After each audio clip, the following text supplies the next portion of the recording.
Hello, hello. So this is this class 2 of effective editorial reading, or you can say how to read an editorial effectively. So यहाँ पे हम आज देखने वाले हैं एक आर्टिकल जो कि आज के न्यूज़पेपर में आया है अबाउट नोबेल पीस प्राइज़, जो कि जर्नलिज्म में दो लोगों को दिया गया है, उसके बारे में हम रीड करने वाले हैं। सो हम स्टार्ट करने से पहले हमें दो चीज़ें तो ध्यान रखनी है। सबसे पहली है कि आर्टिकल का टॉपिक क्या है एंड उसका इंट्रोडक्शन क्या है। इसको बहुत अच्छे से समझेंगे ताकि हमें पूरा आर्टिकल पढ़ते वक्त हमें हमेशा ध्यान में रहे कि किस किस टोन में एक राइटर लिखने वाला है और क्या एग्जैक्टली लिखने वाला है। सो हम सबसे पहले लाइन पढ़ते हैं। यहाँ पर क्या लिखा है कि बिटर स्वीट प्राइस। सो जैसे हमने सुना होगा, बिटर यानी कड़वा और मीठा। सो इस तरह से हो गया कि कुछ अच्छा है, थोड़ा बुरा है। सो अगर हम एग्जैक्ट इसका मीनिंग देखें बिटर स्वीट का, तो हैप्पी एंड सैड दोनों तरह की जो है एक्सप्रेशन जब भी आते हैं तो उसको हम बिटर स्वीट वर्ड को यूज़ किया जाता है। तो ये जो प्राइस है ये एक बिटर स्वीट कह रहा है ये राइटर, और ये क्यों कह रहा है इसके बारे में वो पूरा पैसेज बताएगा आगे।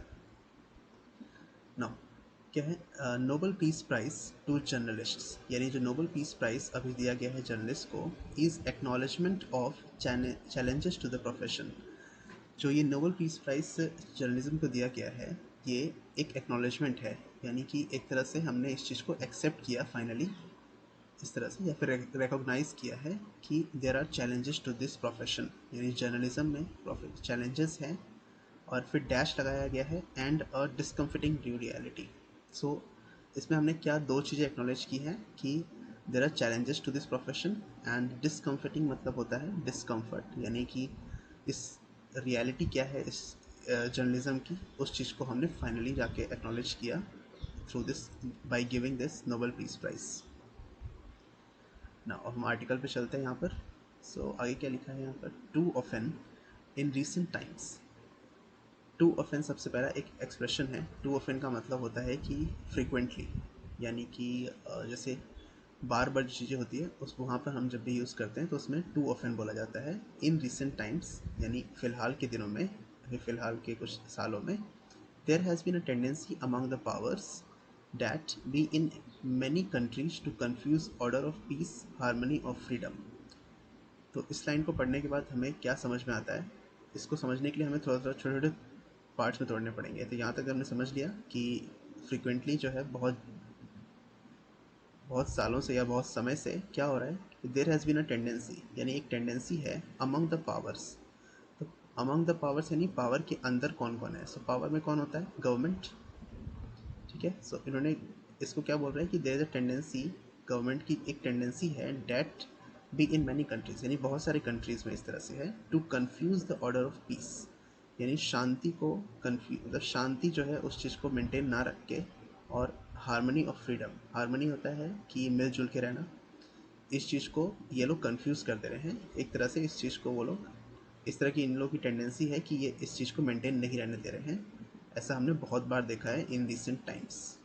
ओके, आगे पढ़ते हैं। Pro authoritarian governments have a tendency to attack those that ask questions to them. तो यहाँ पे एक नया वर्ड यूज़ किया उन्होंने, प्रो अथॉरिटेरियन गवर्नमेंट, यानी इस तरह की जो गवर्नमेंट है उनकी टेंडेंसी होती है टू अटैक दोज, यानी ऐसे लोगों पे हमला करना, या फिर ये हमला डायरेक्टली नहीं हो सकता है कि किसी डंडे या लाठी से मार रहे हैं, बट ये वर्बली भी हमला कर सकते हैं किसी को कुछ बोल के।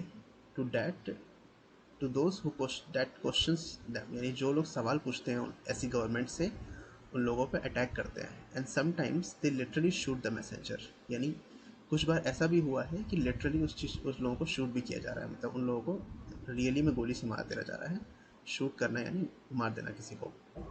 तो इस तरह की गवर्नमेंट की टेंडेंसी है कि जो लोग उनसे क्वेश्चन पूछते हैं उनको वो लोग अटैक करते हैं, और कभी कभी तो शूट भी कर देते हैं। सो जैसे कि आरसी हम पढ़ते हैं तो आरसी में हो सकता है कि क्वेश्चन पूछ लें कि what are the characteristics of pro authoritarian government, उसमें ये दोनों ऑप्शन दे दें कि they sometimes shoot the messenger, and also if someone asks them a question they attack them.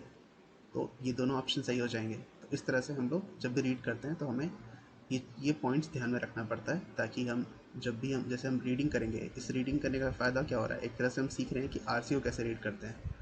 तो इस तरह के पॉइंट्स को हम ध्यान में रखेंगे हमेशा। ना इन दिस कॉन्टेक्स्ट, यानी इन्होंने एक कॉन्टेक्स्ट दिया यहाँ पर कि इस तरह की गवर्नमेंट क्या करती है। इस कॉन्टेक्स्ट में क्या बात कर रहा है, the decision of Nobel committee to award the peace prize to Maria Ressa.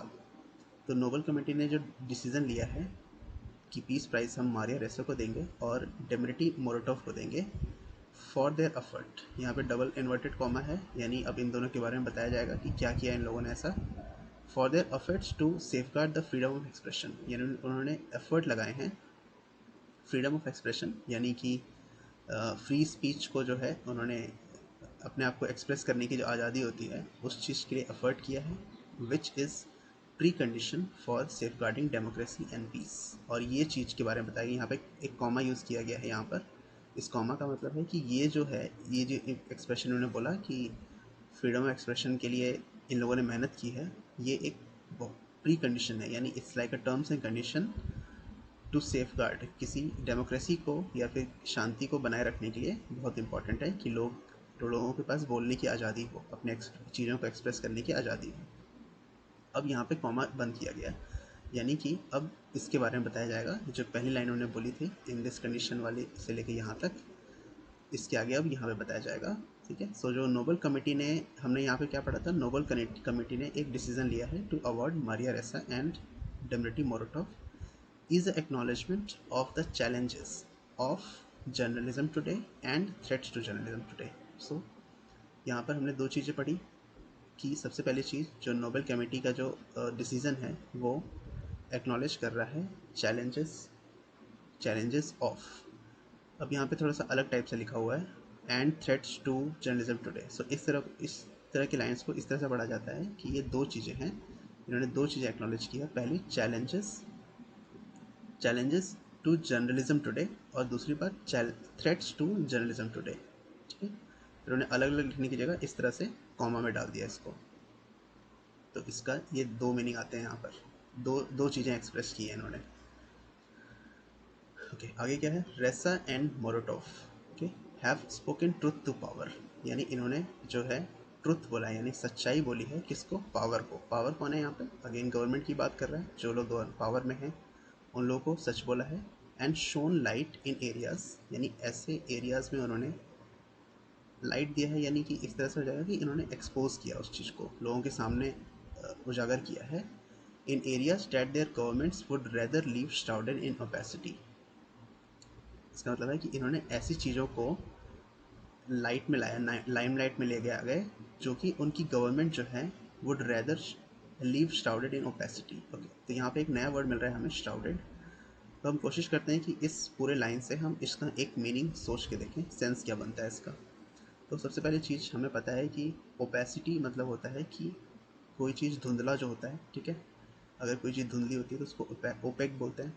तो उन्होंने क्या बोला कि ऐसी चीज़ों को बाहर लेके आ रहे हैं जो गवर्नमेंट हमेशा उसको छुपा के रखती है, इस तरह का मीनिंग निकल रहा है श्राउडेड का, कि छुपा के रखना। तो लेट्स चेक कि इसका मीनिंग यही है या नहीं।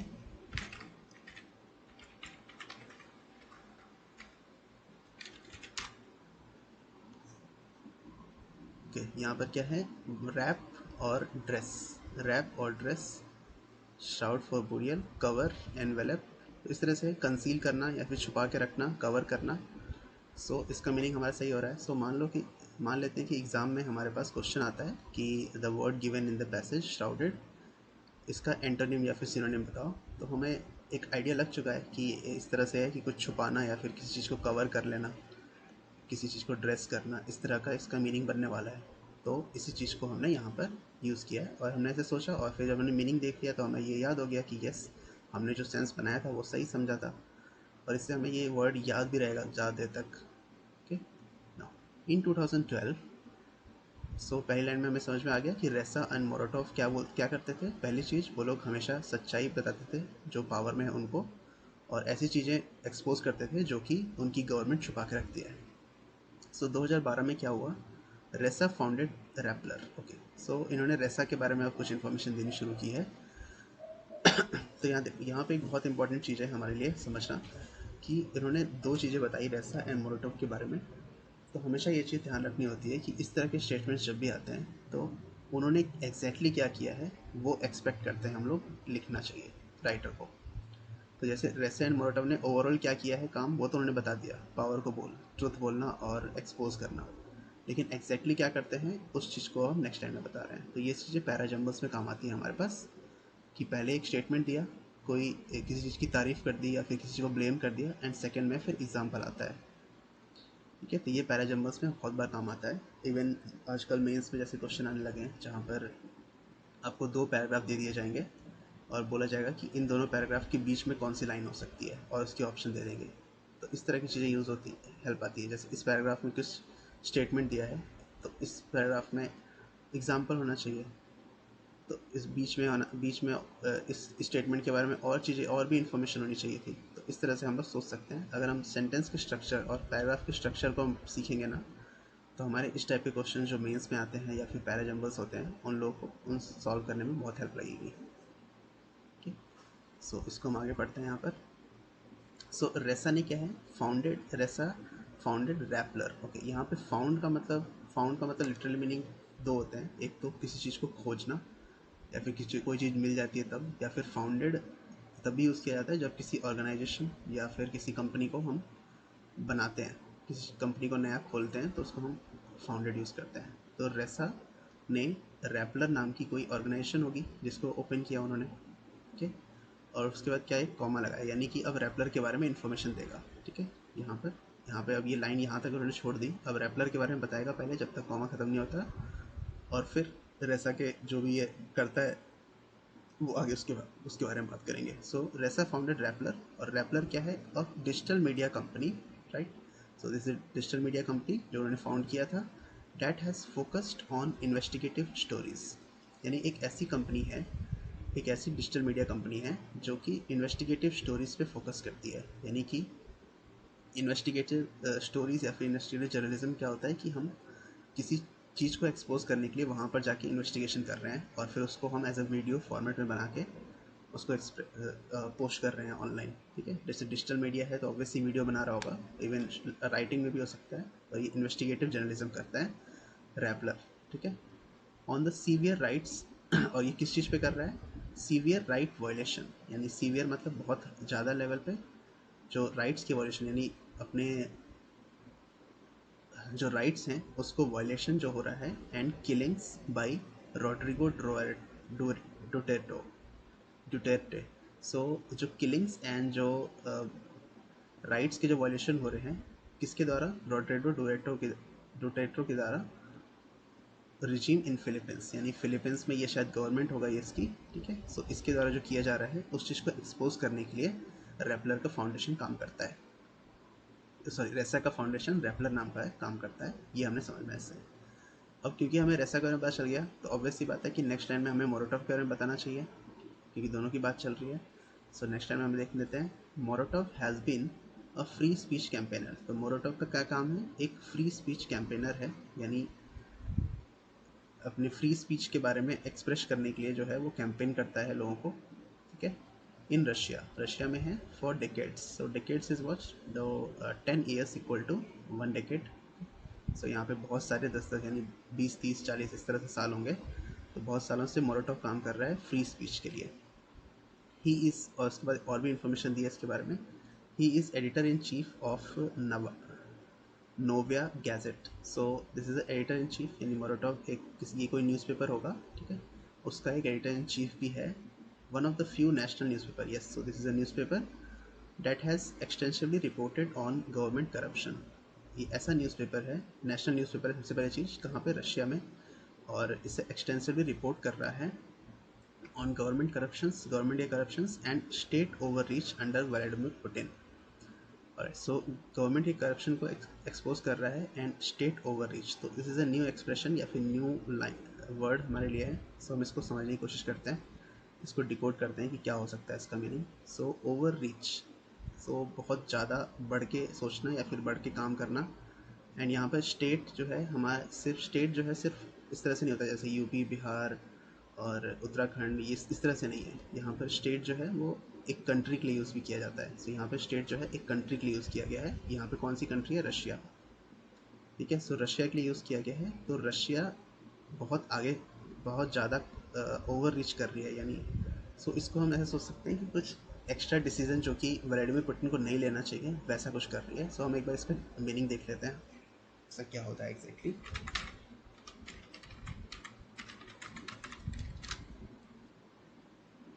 ओके, सो यहाँ पर क्या है, to do more than your authority allows. Okay, so यानी यही मीनिंग बनता है इसका कि जो, सो बेसिकली ये न्यूज़पेपर क्या कर रहा है मोरोटोव का, कि पहली चीज़ ये करता है कि गवर्नमेंट के करप्शन को एक्सपोज करता है, एक्सपोजेस द गवर्नमेंट करप्शन। और ऑल्सो जो व्लादिमीर पुतिन की जो अथॉरिटी नहीं है, ऑब्वियसली एक गवर्नमेंट की एक लेवल तक की अथॉरिटी होती है, उससे ज़्यादा वो नहीं कर सकती, उससे ज़्यादा जो भी वो काम कर रहा है एक्स्ट्रा, उस चीज़ को एक्सपोज करता है। तो हमें रेसा के बारे में पता चल गया एंड मोरोटोव के बारे में पता चल गया कि क्या काम करते थे वो लोग इस पूरे पैराग्राफ के अंदर। नाउ नेक्स्ट लाइन क्या है, journalism has been a embattled profession for some years now. Now again इसको समझना पड़ेगा हमें, एम्बेटल्ड। सो बैटल का मतलब हमें पता है कि बैटल मतलब होता है लड़ाई, वॉर, और एम्बेटल मतलब होता है, जब भी हम एम वर्ड यूज़ करते हैं तो उसमें हमेशा इन्वॉल्व सेंस छुपा रहता है।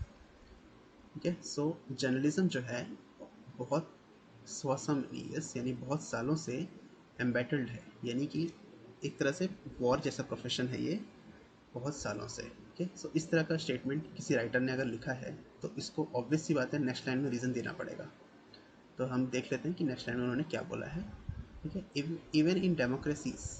ओके, सो इवन डेमोक्रेसीज में भी, डेमोक्रेसी मतलब क्या होता है कि जहाँ पर government is by the people for the people, यानी लोग ही उस वहाँ पे गवर्नमेंट को चूज़ करते हैं। दोज आस्किंग क्वेश्चंस, जो कि क्वेश्चंस को अगर क्वेश्चन पूछता है कोई, ठीक है, और फिर डैश लगा के बोला है doing their job, are routinely targeted and villainized. So इन्होंने जैसे कि पहली लाइन में बोला था कि इट्स अ बैटल प्रोफेशन, यानी ऐसा प्रोफेशन जहाँ पर बहुत ज़्यादा दिक्कतें आ रही हैं, या फिर एक ऑलमोस्ट ऐसा वॉर लड़ रहे हैं लोग। ठीक है, जर्नलिज्म में वहाँ पर अगर हम डेमोक्रेसी में भी देखें तो लोग अगर क्वेश्चन पूछते हैं तो इट्स, वो लोगों को टारगेट किया जाता है और विलनाइज किया जाता है। विलन मतलब होता है कि दुश्मन बनाना, तो उनको दुश्मन बना दिया जाता है। तो जो भी गवर्नमेंट से क्वेश्चन पूछ रहा है इवन डेमोक्रेसीज में बहुत कुछ सालों से, उन लोगों के साथ ऐसा हो रहा है, टारगेट किया जा रहा है उनको और विलनाइज किया जा रहा है, और they are doing their job. Obviously बात है, कोई जर्नलिस्ट का काम क्या है, they will ask questions. Okay. Now, the Nobel Prize for Peace has recognized the importance for the fourth estate in protecting democracy. Now, so ये जो price दिया इन्होंने इस बार, ये एक तरह से किस चीज़ को दिया है इन्होंने, पीस के लिए इन्होंने जर्नलिज्म को दिया है। दो ऐसे लोग जो जर्नलिस्ट हैं, रेसा एंड वर्सेस मोरोटोव, रेसा एंड मोरोटोव को उन्होंने दिया जो कि जर्नलिस्ट है। तो ये एक तरह से रिकॉग्नाइज कर रहा है इम्पोर्टेंस को ऑफ द फोर्थ स्टेट, यानी जो हम जैसे सुनते हैं चौथा स्तंभ है हमारे किसी भी डेमोक्रेसी का, जर्नलिज्म या फिर रिपोर्ट न्यूज़। तो उस चीज़ को इम्पोर्टेंस को ये रिकॉग्नाइज कर रहा है by giving Nobel peace prize, किसी डेमोक्रेसी को बचाने, और holding governments to account for the rule of law, यानी गवर्नमेंट को जिम्मेदार ठहराने के लिए कि देश जो है as a rule of law पे चलेगा, यानी लॉ पे चलेगा, अपनी मर्जी से नहीं चलेगा। इस चीज़ को रिकॉग्नाइज करने के लिए नोबेल पीस प्राइज जो दिया जा रहा है वो रिकॉग्नाइज कर रहा है इस तरह से, is a welcome and encouraging. तो ये चीज़ जो उन्होंने किया इस बार नोबेल पीस प्राइज़ देना, ये एक बहुत एनकरेजिंग बात है। तो किसी भी जर्नलिस्ट के लिए एक एनकरेजिंग बात है कि आप लोग अपना काम अच्छे से करेंगे, क्योंकि हम इस चीज़ को रिकॉग्नाइज कर रहे हैं, आपकी इंपॉर्टेंस को रिकॉग्नाइज किया जा रहा है। ठीक है ना, येट बोला गया है, यानी कुछ अलग बात करने वाला है। अब ये यहाँ से अपना एक्सप्रेशन चेंज करने वाला है राइटर। सो येट बोल दिया गया है, the accolade is bittersweet. Okay, so यहाँ एक्कोलेड का मीनिंग होता है कि accolade is like a prize. ठीक है, सो एक्कोलेड यानी कि एक किसी को प्राइज़ देना या फिर किसी को ऑनर देना, तो यहाँ पे एक प्राइज़ है। ठीक है, सो ये जो प्राइज़ दिया गया इन्होंने कौन सा, नोबेल पीस प्राइज़, ये बिटर स्वीट है, यानी कि अच्छा भी है थोड़ा सा बुरा भी है। तो अभी तक तो अच्छी अच्छी बात कर दी इन्होंने, तो हो सकता है कि अब नेक्स्ट लाइन में ये थोड़ी बुरी बात करेगा कि क्यों ये गलत है। Okay, so let's check see कि क्या बोलता है आगे। टेलिंग ट्रुथ टू पावर, यानी पावर में जो लोग हैं उनको सच्चाई बोलना, and making sure the voices of the powerless are heard. और जो लोग कमज़ोर हैं, कमज़ोर लोग, जो जिन लोगों की बातें बाहर नहीं आती हैं, उन लोगों की बातें कौन बाहर लाता है, जर्नलिस्ट। तो ऐसे दो काम जो कि जो दोनों जर्नलिस्ट का काम है, पावरलेस की बातों को सुनना या फिर गवर्नमेंट तक पहुंचाना और सच्चाई उन लोगों को बताना, इज़ अ प्रोफेशन, ये एक प्रोफेशन है, ठीक है। एंड वोकेशन, वोकेशन भी एक तरह से करियर या फिर हम सोच सकते हैं कि इट्स लाइक अ जॉब, ठीक है। सो ये जो काम है ये एक तरह का प्रोफेशन है, and that should be normal. और ये प्रोफेशन है तो ऑब्वियसली बात है it should be normal and routinize part of every society. क्योंकि ये प्रोफेशन है तो ये एक नॉर्मल और बहुत रूटीन पार्ट होना चाहिए था किसी भी सोसाइटी का। ओके, सो ये इस कारण से ये बोलना चाह रहा है कि इट्स थोड़ा थोड़ा ये कड़वी बात भी है, मतलब इट्स नॉट अ पूरी अच्छी अच्छी बात नहीं, कुछ इसमें गड़बड़ भी है इसको प्राइज़ देना, क्योंकि ये एक नॉर्मल बात है ना, इसमें ऐसा इसे प्राइज़ देने की क्या बात थी। उन्होंने ऐसा बोलना चाह रहे हैं वो लोग, ठीक है, कि अब सोसाइटी इतनी बुरी हो चुकी है इस टाइम पे कि लोगों को इस चीज़ के लिए प्राइज़ देना पड़ रहा है कि वो अपना काम कर रहे हैं। Now that doing job is now in large part of world something that requires courage. Okay, so इस लाइन को थोड़ा समझते हैं हम लोग। Okay, so that doing job now, अब यहाँ पे क्या है, जैसे कॉमा लगा दिया है तो इस लाइन के बाद हम डायरेक्टली इस लाइन को पढ़ना चाहिए हमें, ताकि हमें समझ में आए इस चीज़ को, और फिर इन दोनों को मर्ज करना चाहिए। That doing the job now something that requires courage. तो ये जो जॉब करना पड़ रहा है ये एक बहुत करेज मांगता है, इट्स रिक्वायर, बहुत हिम्मत चाहिए इस चीज़ के लिए, in large parts of the world, मतलब दुनिया के बहुत सारे हिस्सों में ये वाला काम, ये वाला काम कौन सा काम, ये जर्नलिज्म वाला काम, इट रिक्वायर्स करेज। अब करेज कैसा, उसके बारे में आगे बताया गया है। That is a battle for peace and justice that also invites prize is poignant. Okay, so ये जो जॉब कर रहे हैं, ठीक है, इस जो कि जॉब क्या है, बैटल फॉर पीस है, और जस्टिस ऑब्वियसली बात है कि शांति बनाए रखने के लिए और न्याय के लिए ही जर्नलिज्म या फिर जो न्यूज़ लिखते हैं या फिर बनाते हैं वो लोग इस इन दोनों के लिए ही काम करते हैं। डेट और ये एक प्राइज़ भी निकाल के आ रहा है, मतलब इसकी वजह से हमें नोबेल प्राइज़ मिल रहा है। इट्स अ पॉइगनेंट, पॉइगनेंट का यहाँ पर मीनिंग हम क्या सोच सकते हैं कि ये थोड़ा अजीब है, मतलब ऐसा नहीं होना चाहिए, तो नॉर्मल जॉब है ना उन लोगों की, तो इसमें आप उसके प्राइज़ दे रहे हो, यानी कि ये थोड़ा सा सार्केज़म यूज़ कर रहा है यहाँ पर, ठीक है। एंड में जो है राइटर एक सार्केज़म की तरह बात कर रहा है कि आप जो है इन लोगों की प्रोफेशन की लेवल इस तरह से गिर चुका था अभी तक कि इस चीज़ के लिए हमें प्राइज़ देना पड़ रहा है, नोबेल पीस प्राइज़ देने पड़ रहा है, ठीक है। तो अभी अगर हम पॉइगनेंट का मीनिंग एग्जैक्टली देख लेते हैं क्या होता है, हम इस मीनिंग को फिट करके देख लेंगे। सो यहाँ क्या है, इवोकिंग अ कीन सेंस ऑफ सैडनेस या फिर रिग्रेट। ओके, सैड, तो थोड़ा सा ऑब्वियसली बात है, सैड सी बात है कि आप एक ऐसे प्रोफेशन जो कि बहुत नॉर्मल होना चाहिए था, जैसे इन्होंने बोला भी था यहाँ पर कि it should be a normal and recognise part of every society, इस चीज़ के लिए प्राइज़ देना पड़ रहा है, यानी कि it's a very sad thing, ठीक है। It's a very sad thing कि आप इस चीज़ के लिए नोबेल प्राइज़, पीस प्राइज़ दे रहे हो। इस तरह से हम इस चीज़ को रीड करते हैं। इस पैराग्राफ को हमने रीड किया आज, एंड इसमें हमने जो इम्पोर्टेंट चीज़ें सीखी है वो हमने क्या सीखी, अगर हम इस तरह से हम एक एक पॉइंट को समझ के पढ़ेंगे तो जब भी आरसी में कोई भी क्वेश्चन आएगा, कि आजकल एग्ज़ाम में जो क्वेश्चन आते हैं वो इस तरह से नहीं आते हैं कि आप इसमें से डायरेक्टली देख लो कि हाँ यहाँ पे ये वर्ड लिखा है और ये आंसर आ जाएगा, नहीं, आपको समझना पड़ेगा और एक एक लाइन का आपको मीनिंग समझ में आना चाहिए, और क्वेश्चन भी थोड़ा सा आपसे ऐसे पूछेगा कि दो तीन लाइन वाले ऑप्शन ही आपके दो तीन लाइन पढ़ना पड़े आपको, तो वो तभी समझ में आएगा जब हर एक लाइन अच्छे से समझ के करें, सिर्फ स्किमिंग से काम नहीं चलने वाला है। इस तरह से समझें, और आरसी को और ये इस तरह से समझने से आपको क्लोज टेस्ट में भी हेल्प मिलने वाला है, पैरा जंबल्स में बहुत हेल्प मिलेगा। उसके बाद आजकल अलग टाइप के फिलिंग द ब्लैंक्स भी आने लगे हैं सेंटेंस वाले, तो उसमें भी हेल्प मिलने वाला है। एंड क्योंकि हम लोग एक एक सेंटेंस को अच्छे से एक एक दो दो बार पढ़ रहे हैं ना, तो हमें एक तरह से सेंटेंस का स्ट्रक्चर भी समझ में आता है, जैसे डैट हैज़ बीन यहाँ पे लिखा हुआ है, ठीक है, टू अटैक लिखा हुआ है, इन अटैक या ऐसा कुछ नहीं लिखा है, तो ये सब याद होने लगता है हमें ध्यान, तो डेली रीडिंग से हमें ये सब याद हो जाता है। और उसके बाद से जो ग्रामर के क्वेश्चन आते हैं ना कि फाइंड द एरर, तो उसमें अपने आप ही हमें इंट्यूशन से समझ में आ जाता है कि यहाँ पे ये गलत होने वाला है, वहाँ पे हमें ये नहीं सोचना पड़ेगा कि ये नाउन है प्रोनाउन है, वो सब की जरूरत नहीं पड़ेगी।